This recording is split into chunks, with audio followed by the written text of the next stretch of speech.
Hallelujah. To whom that have the beginning and the end, the ancient of days, the rose of Sharon and the lily of the valley. Taba said for Baba yo leje, tabagunyo ko leje. Only let everything that had breath praise the Lord. Baba Oluwa Woluwa ba won ba okiki mighty, okiki marvelous. Psalm X have gathered today to come and exalt your name. Your life will be the signboard of God's praise. Your business will be the address of God's praise. Taba wa bi ti yin Ọlọ́run ti máa kalẹ̀ láyé ayé rẹ̀ la máa fi júwe. Ẹgbọ́n àṣírí ńlá rẹ̀. When you don't praise your God, you will help another person to praise their God. That is one point about life. Only you can praise your God better.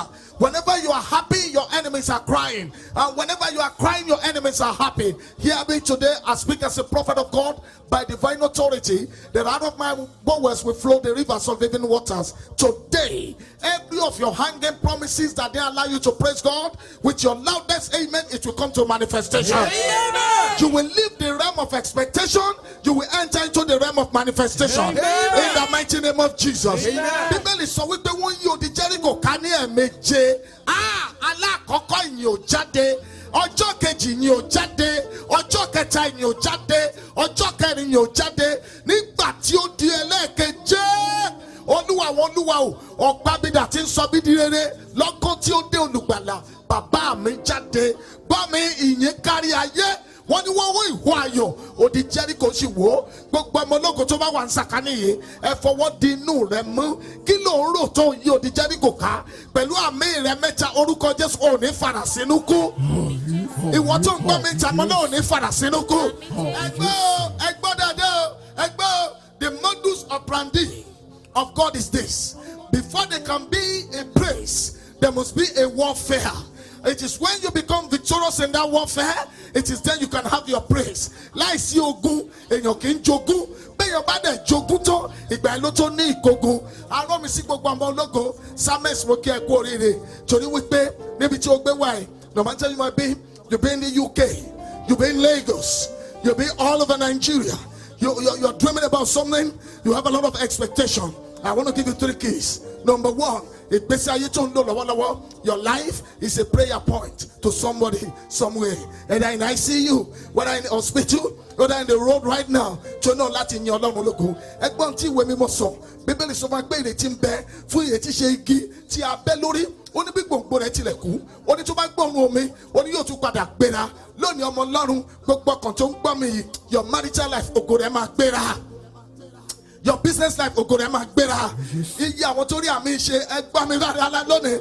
Ohun tó máa rí bóyá nínú àlá àtìrẹ ìmúṣẹ gbogbo promises tó wà lọ́nà tó máa fi yan Ọlọ́run. We're talking about praise. Lónìí lórúkọ Jésù ògo ẹ̀ máa yan Ọlọ́run lógo. Ò ní ṣe lásán o. Ò tún máa mú bọ́bọ́ o. Yẹ̀yẹ́ ẹ̀ máa padà di ayẹyẹ o.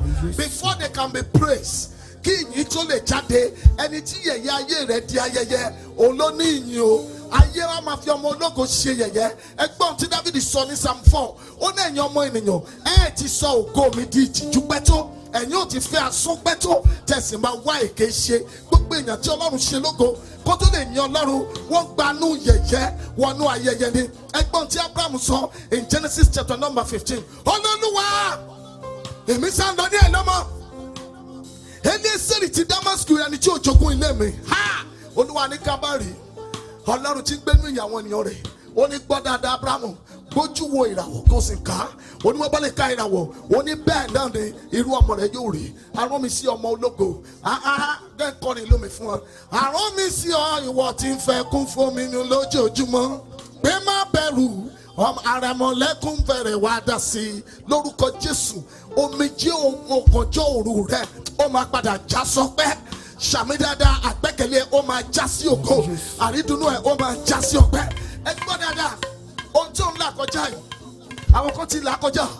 The Bible is just a way, it's just a signboard of every people that God has blessed, so that we, the end-time Christians, will look at the Bible and we see a situation likened to us that we need to praise God. Àkọ́kọ́, tó bá fẹ́ kí ìyìn rẹ̀ jáde, wà ní àforítì. You have determination. Number 2, if you want God, go have a king. You go jade. Wani rubo etakoni sacrifice. Number 3, to have a king. You go jade. Wani gboro. torí wípé ẹni tí ògo ẹ̀ tí ò bá ká lára kì í ká Ọlọ́run lára. Ẹgbọ́n tó sọ ní Exodus chapter 3 nígbà tí ọmọ Israẹli tí wọ́n wá ìrànlọ́wọ́ lọ́dọ̀ Ọlọ́run, ó ní Mósè, igbe àwọn ènìyàn wọ̀nyí ó ti dé ọ̀dọ̀ mi, gbogbo ọmọ ológo tó rí àmì ṣe, igbe rẹ̀ ó máa kọ Ọlọ́run lọ́rùn.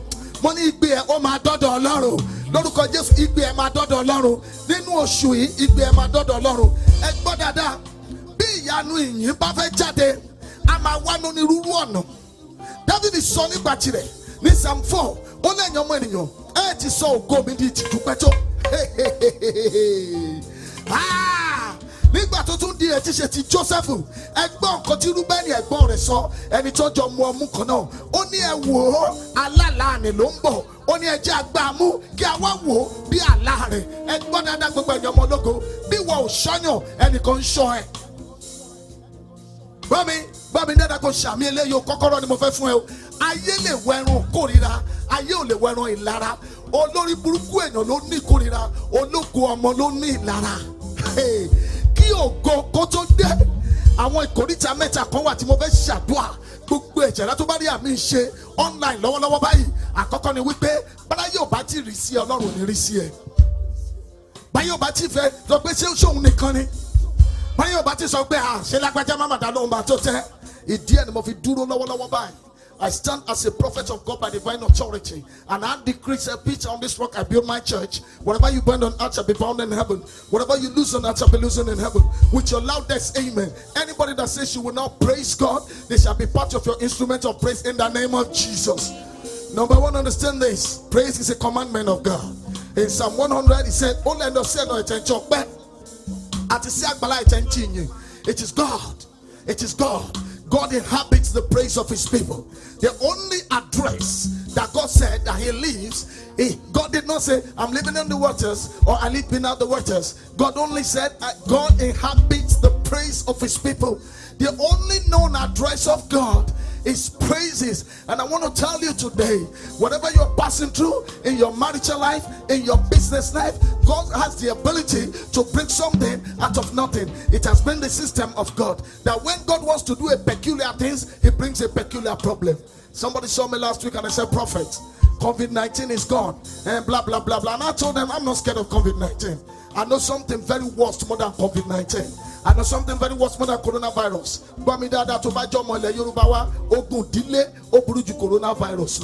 Coronavirus only treat you láàrin ọjọ́ méjì mẹ́ta kára ẹ̀yà. Bógun dílé bá ti ọwọ́ ọmọ tó bá handle ọmọ oníràwọ̀ asọ́dọ̀ onírànù. Torí ẹ̀ ló gbọ́dọ̀ fi yin Ọlọ́run torí wípé bó bá ti jẹ́ olú ọmọ nú family ẹ̀ dandan ni kí ayé gbé àtùpà gbé ẹ jẹ́ ká já ògo ìbọn. Ìdí ẹ̀ mo fi pariwo fún gbogbo aṣọ òbúra olú ọmọ nú family wọn lónìí lórúkọ Jésù ayé ò ní já ẹ bọ̀. Mo ní àwọn olúọmọ bá wà bí bọ́ bá lè ṣe àmì tó wà ní studio lọ́wọ́lọ́wọ́ pẹ̀lú àmì rẹ̀ mẹ́ta lórúkọ Jésù ayé ò ní já ẹ bọ́, ò ní ṣubú dànù, ò ní ṣubú dànù, ò ní ṣubú dànù, ayọ̀ ẹ máa wọlé dé nínú ọdún òtáráyé máa rí pé